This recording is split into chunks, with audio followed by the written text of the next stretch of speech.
Hi, this is a brief review of the new Teenage Mutant Ninja Turtles film, which came out this week in the UK. Rated 12A, it's a reboot origin story, no connection to any of the previous films. Directed by Jonathan Liebesman, who directed Battle Los Angeles, which I quite liked, not many other people did, and he also directed the not very good sequel to the not very good remake of Clash of the Titans, Wrath of the Titans. And this is produced by Michael Bay, famous for or more infamous, I suppose, for the 4 Transformers films that never stop being made and making lots of money. This is a different take on the Ninja Turtles, and it's done in CGI performance capture in the way that Gollum has been done by Andy Serkis, or as he's played Caesar in the Rise and Dawn of the Planet of the Apes films in a brilliant way. Unfortunately, the performance capture here is nowhere near as impressive. So there are CGI characters for the 4 turtles, Splinter, the rat, surrogate father to the turtles, and Shredder, who's not a creature but wears a metal suit, and if it's not CGI it may as well be, because it just looks like it's CGI, and so if it's real, you failed. Main human star of the film, I hesitate to use the word actress, is Megan Fox. Nothing against the person personally, she may be a really nice person, but boy can she not act. She was in the first 2 of Michael Bay's Transformers films, and then they fell out with the director supposedly. She's here playing April O'Neil, the television reporter, as seen in the original 1990 feature film and the cartoon series. The only similarity she has to the cartoon series is she has a yellow jacket, and in the cartoon, April O'Neil wore a yellow sort of jumpsuit. She's terrible. Megan Fox, she's not very convincing as a journalist. She tries to sneak out when she's not doing her fluff pieces for camera, just sort of human interest drivel, try to do some actual proper journalism, but she's not really very good, and the way the character's written is poor, and the way the performance is done is poor. Other than that, the main other human characters is the cameraman slash driving Megan Fox around New York person in Will Arnett's character, who doesn't really do a great deal apart from say a few, supposedly he's trying to be the comic relief type character, and that's it really. William Finkner, who's been in lots of good things, the 2 minutes he's in the Dark Knight in the prologue sequence of the Joker, of Heath Ledger's Joker, is more entertaining than this whole film, to be honest with you. Here he plays the de facto sort of baddie, but also the creator of the Ninja Turtles. Spoiler, they were mutated in a lab by his character Sax and April O'Neil's dad, who happened to be a scientist. And April O'Neil, when she meets the turtles, remembers their names and thinks, yes, you're the turtles, and she goes back to her apartment and looks through and finds an old video camera of hers where she used to look after these turtles and treat them as pets, even though her father was genetically experimenting on them with dangerous chemical compounds in a lab, but she treated them as pets, so as you do. So what's going on in their story? The Foot Clan are back. This time they're generic baddies with sort of black clothes, black masks, just look like generic mercenaries. They're causing lots of crimes in the city, not really clear why. attacking people.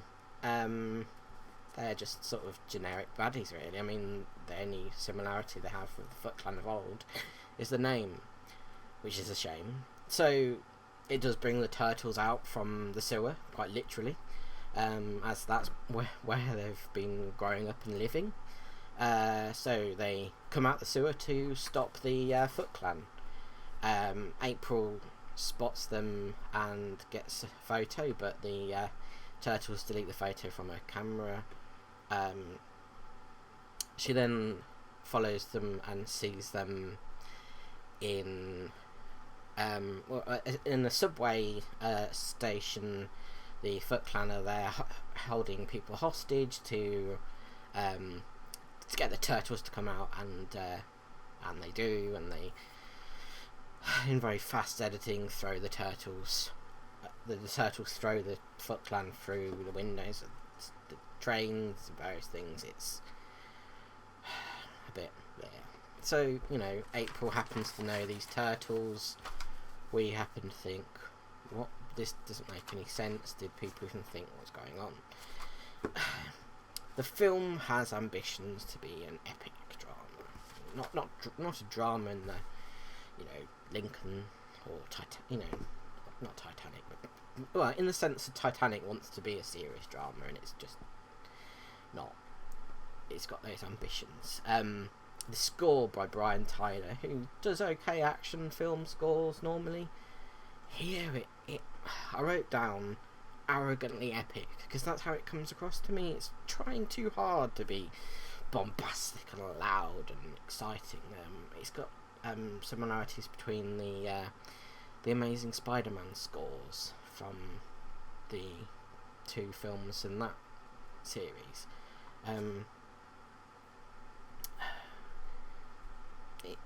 The music tries too hard along with the whole film, really. So, of the actors who play the turtles, their performance captured. They wear this sort of grey suits, as Andy Serkis wears, as I said. All three of the four actors who do the motion capture also do the voices, but for some reason Leonardo's character was recast by Johnny Knoxville of Jackass fame. No idea why. Doesn't really add anything amazing to it. The CGI is not terrible. In some scenes the turtles look better than others. Some scenes are clearly it's been sort of not where they're sort of skating and running through the sewers. It's keyframe animation rather than motion capture. There's lots of actiony bits, but despite these action and they're trying to be epic scenes, it's quite boring, really. Not enjoyable. The character design overall was a bit weird. The titles have a very different look. It's not bad, I suppose. It's just different to get used to. Although I say it's not bad, I don't particularly like it. That's a personal preference, I suppose. I have a soft spot for the original 1990 live-action movie. I love I'm a big fan of Jim Henson's Creature Workshop and the stuff they've done. The physical nature of the animatronic puppets with people in them in those films, particularly the first one, were, they're by nature going to be limited to what they can do, but they're also amazing. I love the physicality of them and the animatronic nature of a physical turtle costume being there. It's just something about it that you just can't get from even motion capture here. It just doesn't have the same thing. It's not as good as it could be in that sense, and that just seems to be this style these days for a lot of films, to go down that route. The editing follows that. It's a mess. It's a mess of editing, really. I don't know if it's a deliberate choice to think, well, we've got Ninja Turtles, but we want to keep a low rating to get the young kids in, so we're going to edit out any violence, and so violent acts may happen, but there's no blood. Just all the Ninja Turtles have got their traditional sort of violent swords and staffs, etc. But no, it's all cut away in a way. It's sort of like no real impacts felt from any of the actual action scenes. I went in this film with very low to zero expectations, having read the reviews and seen the reaction it had in the US as it came out there a good few weeks earlier than here in the UK. My expectations were met. It was poor. And yet, a sequel's been commissioned and that'll be coming out because... why? Well, I suppose it's profitable. It doesn't mean it's good, but, you know, like the Transformers films that were produced by Michael Bay, you know, they were made by Michael Bay. This is produced by Michael Bay. It's got his style of weird objectification of women in a slightly unpleasant way, and it's not good. It's not a good film.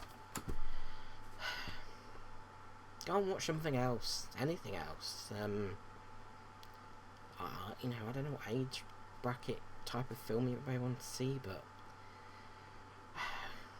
rewatch an episode of Doctor Who that was on the other day. Watch White Noise, not the films, just get White Noise on your TV. It's going to be more entertaining. Or, you know, if you've got the DVDs or the Blu-rays of the original Ninja Turtles films, watch them. Even the bad one, the third one, where they go back in time to feudal Japan and with the samurai, that was better than this. And that's saying something, because that film's not good. Okay, thanks for listening to this rambling 12 minutes of review of a film that doesn't really justify 12 minutes, but anyway, thank you.